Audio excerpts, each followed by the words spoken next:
Cameraman চলে আসছে আমাদের নতুন শুটিং স্পটে।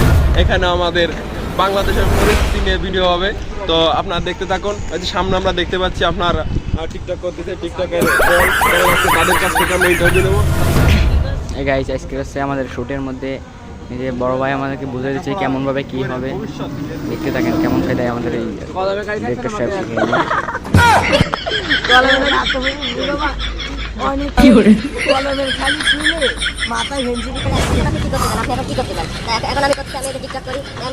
শুটের সময় ভাই অনেক অনেক মজা হয়, ঠিক আছে, কিন্তু আমরা কোনো সময় ভিডিও করি না। আমাদের টিকটক করা হয় কালিনে ফিরিজ মামুন লাইলা অ্যালেক্স আমি তো বই দিতে দিচ্ছি তো গাইস কিন্তু এই ফিরিজ মামুন তাই বুয়ার সাথে ইসলাম মামুন বুয়ার সাথে বুয়ার ভাই তো সঙ্গে যে আমার পাড়া প্রান্ত লাগে কত টাকা লাগে